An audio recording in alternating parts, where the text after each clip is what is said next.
Unfortunately जो हमारे ज़्यादातर पढ़ाने वाले हैं उन्होंने कभी ये टॉपिक्स ये पढ़े नहीं हैं। अच्छा, हमें एक थोड़ा सा जो कि एज मिलता है, मतलब हम भी कोई मतलब आसमान से उतरे हुए लोग नहीं हैं और हम भी सीखने के प्रोसेस में हैं। बट चूँकि मैं एक मेडिकल डॉक्टर हूँ और मैं एक मेडिकल कॉलेज के साथ एफिलिएटेड हूँ, एक मेडिकल कॉलेज में पढ़ाता हूँ और मैं एम्ब्रियोलॉजी पढ़ाता हूँ खुद, तो इसलिए मेरे कॉन्सेप्ट स्लाइटली कुछ 19-20 बेहतर हैं दूसरों के मुकाबले में।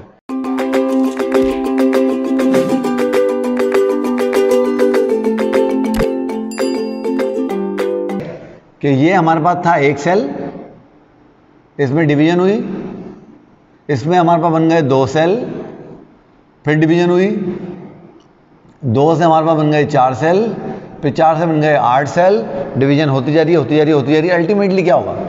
अल्टीमेटली ये जो आपका जो क्या कहना चाहिए उसको ज़ायगोट था, वो एक बॉल बन जाएगा सेल्स की इस तरह से।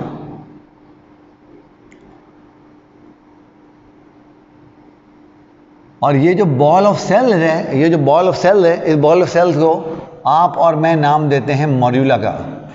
किसका नाम देते हैं? मॉड्यूला। तो मॉड्यूला क्या है? It is the second stage of development. पहले में क्या हुआ? पहले में तो क्लीवेज हुई ना। अच्छा, सेल डिवीजन रुकती नहीं है, सेल डिवीजन चलती जा रही है, चलती जा रही है, चलती जा रही है, वो रुकेगी नहीं।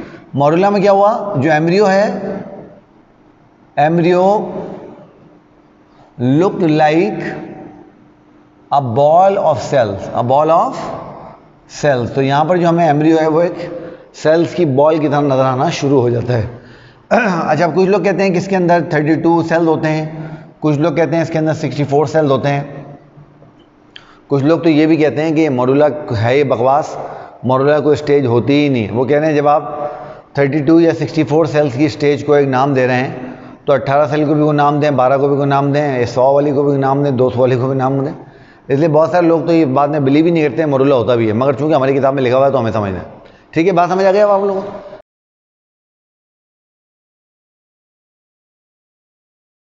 अब ये मॉड्यूला है ना, मैं उस मॉड्यूला को यहाँ बड़ा करके बना रहा हूँ ताकि मुझे आपको एक बात समझानी है, आपको बात समझ आए। देखें होता क्या? होता ये है कि अब ये मैं आपके सामने मॉड्यूला बना रहा हूँ। हाँ, ऐसा रहे ना, तो बच्चे एक्टिव रहें, जागते रहें, कोई सवाल जवाब करते रहें तो मज़ा तो आए बंदे को। हाँ, तो मेंशन कर तो रहा हूँ, ये लगा तो रहा हूँ नंबर ये। अच्छा, अब देखिए, अब ये आपके पास एक बॉल ऑफ सेल बन गए ना, ये है मॉड्यूला। पता है होता क्या है? होता ये है, ध्यान से बात समझनी। देखो होता क्या है, अब आपको पता है ये सेल डिवाइड हो रहे हैं ना भाई, डिवाइड होने वाले सेल को एनर्जी की ज़रूरत है। अब एनर्जी आपको कहाँ से मिलेगी? रेस्पिरेशन से। और रेस्पिरेशन कहाँ से मिलेगी आपको? रेस्पिरेशन में आपको 2 चीज़ें चाहिए, आपको चाहिए ग्लूकोज, और ग्लूकोज को ऑक्सीडाइज करने के लिए ऑक्सीजन। ग्लूकोज तो यॉक से मिल रहा है, ऑक्सीजन कहाँ से आएगी? इन्वायरमेंट से आएगी ना। तो देखो होता क्या, होता ये है कि ये ऑक्सीजन आई इधर, यहाँ पहुँची, यूटिलाइज हो गई, ख़त्म हो गई। यहाँ से ऑक्सीजन आई, इस सेल के पास गई, इससे इसके पास गई, यहाँ पे पहुँची, ख़त्म हो गई। यहाँ पे ऑक्सीजन आई, यहाँ से इस सेल के पास गई, यूटिलाइज हो गई, ख़त्म हो गई। यहाँ से ऑक्सीजन आई, इस सेल के पास गई, इसके पास गई, पहुँचते पहुँचते ख़त्म हो गई। यानी अब आप देख रहे हो, एक चीज़ आप नोट करो। वो क्या नोट कर रहे हो? कि जैसे जैसे टाइम गुजरता जाता है वैसे वैसे जो एम्ब्रियो के सेंटर वाले सेल्स होते हैं ना, ये जो सेंटर वाले सेल्स होते हैं, जैसे जैसे सेल बढ़ते जाएंगे वैसे वैसे ऑक्सीजन कंज्यूम होती जाएगी। आपने देखा नहीं है, अगर किसी कमरे में एक आदमी बैठा हुआ हो तो रिलैक्स होकर बैठा रहता है। उसी कमरे में अगर मैं 1000 आदमी बैठा दूंगा तो वहाँ पर आपको घुटन का एहसास होगा ना, घुटन का एहसास। अब घुटन का एहसास आपको क्यों होगा? क्योंकि जब आप अकेले थे तो उस कमरे में जितनी भी ऑक्सीजन थी वो आप अकेले शेयर कर रहे थे। बट जब वहाँ पे 1000 लोग आ गए तो वो लिमिटेड ऑक्सीजन 1000 लोग शेयर कर रहे हैं, तो इसलिए आपको वहाँ घुटन का एहसास होता है और आप वहाँ से बाहर निकलते हैं। तो होता क्या है, जैसे जैसे ये मामला आगे की तरफ बढ़ता है, नंबर ऑफ सेल बढ़ता जाता है, तो जो पेरिफेरी के सेल्स हैं, जो बाहर के सेल्स हैं, उनको तो ऑक्सीजन मिलती रहती है, मगर जो सेंटर वाले सेल्स होते हैं ना, उनको ऑक्सीजन मिलना कम होती जाती है। नतीजा क्या होता है? नतीजा ये होता है कि ये जो सेंटर वाले सेल हैं, ये माइग्रेट करते हैं, ये सेंटर को छोड़ देते हैं और सेंटर को छोड़ के इधर उधर मूव कर जाते हैं। ये सेंटर को छोड़ के इधर उधर मूव कर जाते हैं। अब आपने ये बात ध्यान से समझनी है कि जब ये सेल सेंटर को छोड़ के इधर उधर चले गए तो ये सेंटर वाली जगह खाली हो गई ना, तो ये जो सेंटर वाली जगह है, it will become a fluid filled cavity. It will become a fluid filled cavity. और ये जो फ्लूइड फिल्ड कैविटी है, इसको हम कहते हैं ब्लास्टोसील। इसको हम क्या कहते हैं? ब्लास्टोसील। तो दोबारा समझे मैंने क्या कहा है। मैंने ये कहा आपको कि जैसे ही जैसे मॉड्यूला में नंबर ऑफ सेल बढ़ता जाता है तो जो सेंटर वाले सेल होते हैं, ठीक है, जो सेंटर वाले सेल होते हैं वो माइग्रेट कर जाते हैं और बीच में एक फ्लूइड फिल्ड कैविटी डेवलप हो जाती है। अब ये जो फ्लूइड फिल्ड कैविटी है इसको हम कहते हैं ब्लास्टोसील, और ये जो स्टेज है इसको हम नाम देते हैं ब्लास्टूला का। क्लियर हुई बात? तो देखें क्या हुआ। मॉड्यूला बना, मॉड्यूला में बहुत सारे सेल्स थे। जैसे जैसे नंबर ऑफ सेल बढ़ने लगा वैसे वैसे जो सेंटर वाले सेल्स थे वो माइग्रेट करने लगे, और माइग्रेट करके वो पेरीफेरी की तरफ चले गए। जब वो माइग्रेट करके पेरीफेरी की तरफ चले गए तो सेंटर वाली जगह खाली हो गई, और सेंटर वाली जगह जब खाली हुई तो यहाँ पर एक फ्लूइड फिल्ड कैविटी बन गई जिसको हम नाम देते हैं ब्लास्टोसील का। नाउ वो स्टेज जिसमें एम्ब्रियो में ब्लास्टोसील डेवलप हो जाए इसको हम नाम देते हैं ब्लास्टूला का। किसका नाम देते हैं? ब्लास्टूला का। तो ये आपका स्टेज नंबर 3 हो गया जिसको आप नाम देते हो ब्लास्टूला का। तो what is blastula? Stage of development, stage of development, stage of development in which embryo have blastocele, जिसमें एम्ब्रियो के पास क्या होती है? एम्ब्रियो के पास ब्लास्टोसील होती है। एम्ब्रियो के पास क्या होती है? इसमें एम्ब्रियो के पास ब्लास्टोसील होती है। ठीक है, इस स्टेज पे जो एम्ब्रियो होता है इसको हम ब्लास्टोसिस्ट कहते हैं। Now embryo is called blastocyst। Embryo को क्या नाम दिया जाता है? ब्लास्टोसिस्ट का नाम दिया जाता है। ठीक है बेटा, बात समझ आ गई?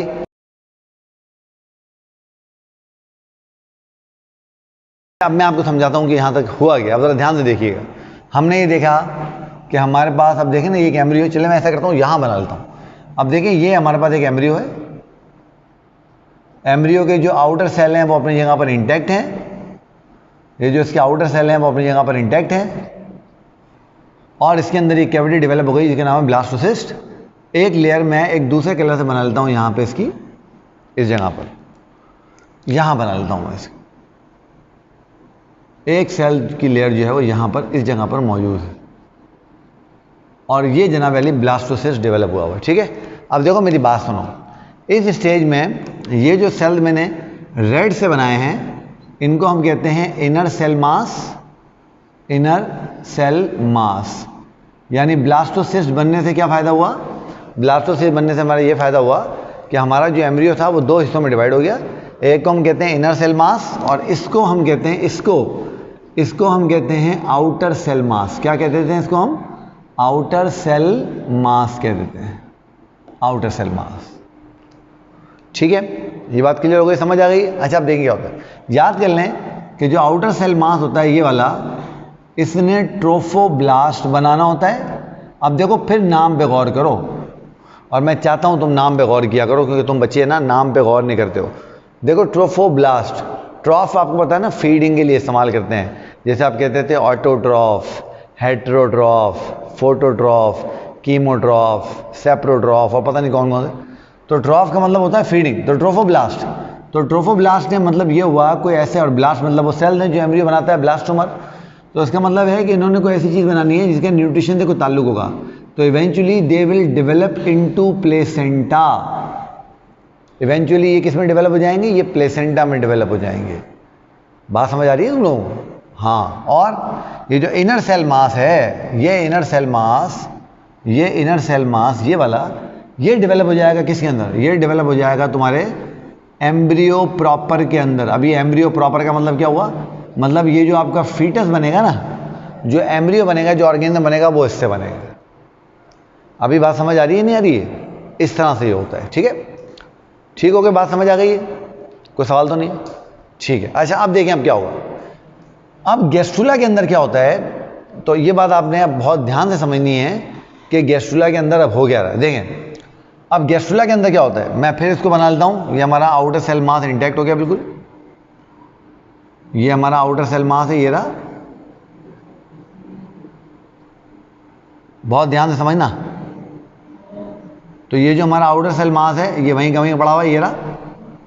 अब होता क्या है, यहाँ पर ये जो इनर सेल मास है ना, इस इनर सेल मास के बीच में एक नई कैविटी डेवलप होने लगती है।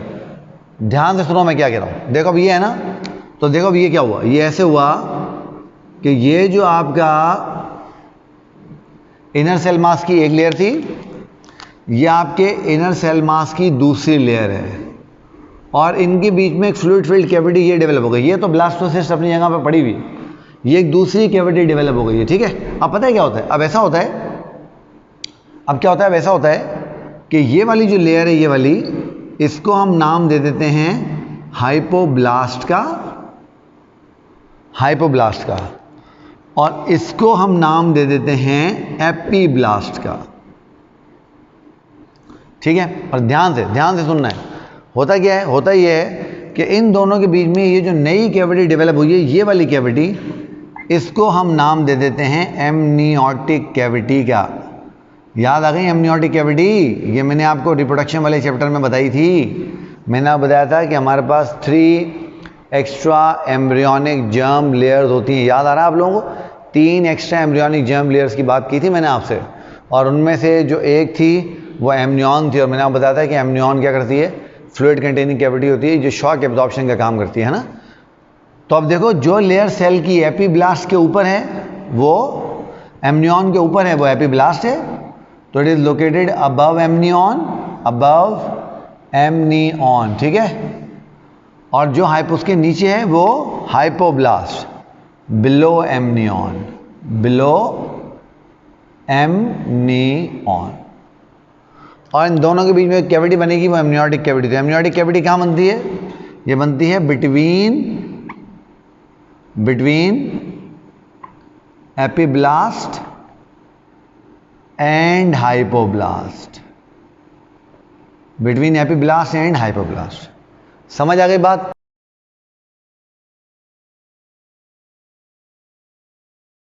अब हम चलते हैं यहां से आगे। अब मैं सिर्फ क्या करूंगा, अब मैं सिर्फ एपीब्लास्ट बनाऊंगा और हाइपोब्लास्ट बनाऊंगा। बाकी आप ध्यान में रखिएगा कि ये कैविटी यहां मौजूद है। अच्छा, याद कर लो कि ये जो हमारी ब्लास्टोसील थी ना, ये जो हमारी ब्लास्टोसील थी, ये ब्लास्टोसील ही थी ना। हमने कहा था जिस स्टेज में ब्लास्टोसील बनेगी उसको हम ब्लास्टूला कहेंगे। याद है आप लोगों को? तो ये बात आपने याद रखनी है कि ये कैविटी जिसके अंदर ये ब्लास्टोसील हमारी बन गई, ये ब्लास्टोसील आगे चल के यॉर्क सैक में कन्वर्ट हो जाएगी।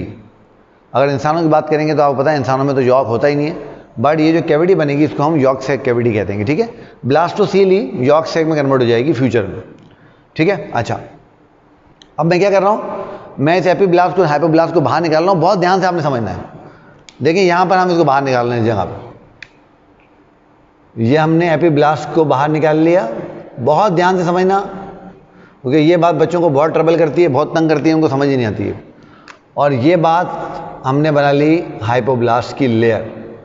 तो एपीब्लास्ट की और हाइपोब्लास्ट की लेयर बन गई लेयर। अब पता है होता क्या है, होता ये है कि जो एपीब्लास्ट के सेल होते हैं ना, एपीब्लास्ट के सेल, ये इस एमनियोटिक कैविटी में अंदर की तरफ माइग्रेट करना शुरू कर देते हैं। ये जो एपीब्लास्ट के सेल हैं, ये क्या करते हैं, ये इस कैविटी में अंदर की तरफ माइग्रेट करना शुरू कर देते हैं।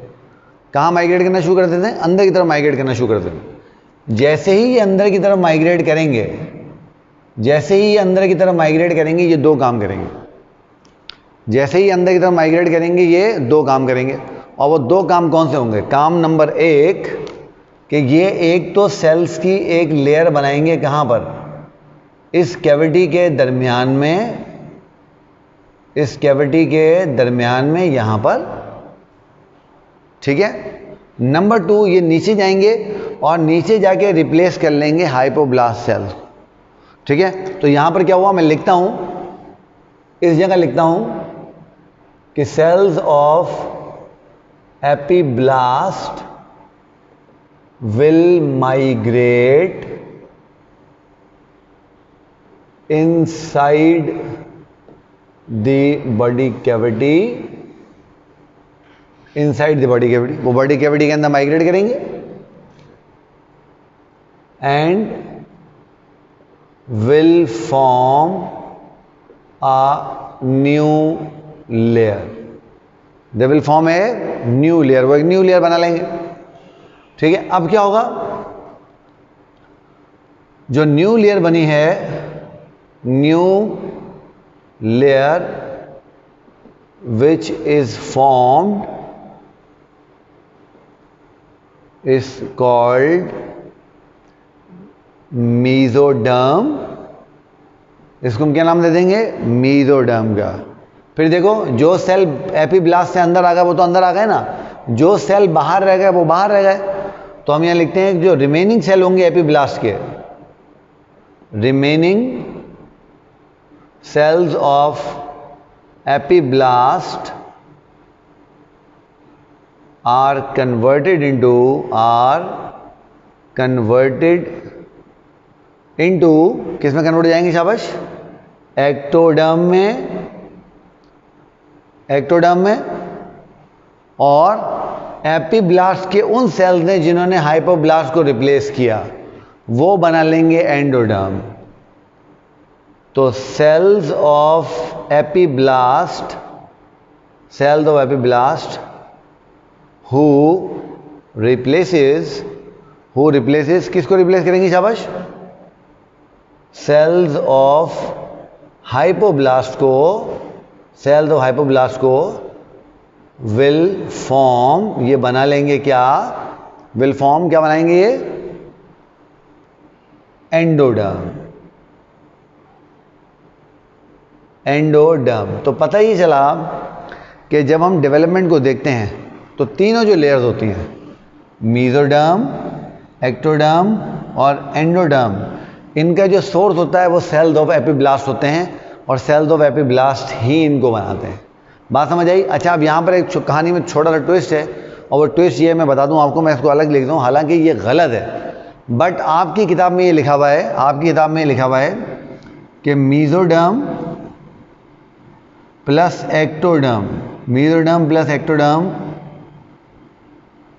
आर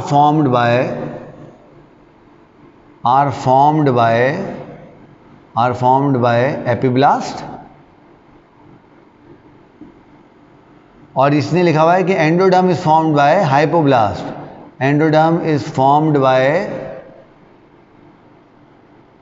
हाइपोब्लास्ट, ठीक है। इसको मैं रेड से लिख रहा हूं, और मैं रेड से लिख के इसको एक डब्बे के अंदर बंद कर रहा हूं। आप जहन में रखिए कि आपकी किताब में यही लिखा हुआ है, बट ये गलत लिखा हुआ है। हाइपोब्लास्ट एम्ब्रियोनिक डेवलपमेंट में कुछ भी नहीं बनाती। मैं चूँकि एक मेडिकल कॉलेज में एम्ब्रियोलॉजी पढ़ाता हूँ, तो आप मेरी बात पे इस पर ट्रस्ट कर सकते हैं। हाइपोब्लास्ट एम्ब्रियोनिक डेवलपमेंट में इट फॉर्म्स नथिंग, ये डिजेनरेट हो जाती है, ख़त्म हो जाती है। और एक्टोडर्म, मेसोडर्म और एंडोडर्म तीनों कौन बनाती हैं, तीनों की तीनों एपिब्लास्ट बनाती है। ये बात ध्यान में रखिएगा। अच्छा देखो, ये प्रोसेस जिसके अंदर ये 3 जर्म लेयर्स बन गई, मेसोडर्म, एक्टोडर्म और एंडोडर्म, इस प्रोसेस को हम नाम देते हैं गैस्ट्रुलेशन का। और गैस्ट्रुलेशन कहाँ होती है, गैस्ट्रुला में। तो गैस्ट्रुलेशन टेक्स प्लेस। तो इसमें क्या होता है बच्चों, इसके अंदर जो है वो गैस्ट्रुलेशन होती है, ठीक है। और गैस्ट्रुलेशन क्या है, gastrulation is the process of formation of 3 germ layers. अच्छा देखो, मेरी बात सुनो, जब मैंने कहा 3 जर्म लेयर्स, तो आप मेहरबानी करके अपने आप से सवाल पूछा करो कि जर्म का मतलब क्या होता है। एक तो जर्म वो होता है ना जो बदनाम होगा बेचारे, जरासीम। जर्म वर्ड का मतलब होता है सिंथेसाइजर, बनाने वाले। इसका मतलब है, अगर मैं जर्म लेयर कह रहा हूं तो सीधी से मेरी मुराद क्या है कि ये लेयर कुछ बना रही होगी। क्या बना रही होगी, ये ऑर्गन्स बनाती है। तो ये तीनों लेयर्स क्या करती हैं, they perform the process of organogenesis. ये डिफरेंट ऑर्गन बनाती हैं हमारी बॉडी के। कौन से ऑर्गन बनाती हैं, फिर न्यूरिलेशन कैसे होती है, फिर आगे कैसे होता है, वो इंशाल्लाह मैं आपसे बात करूंगा नेक्स्ट टाइम।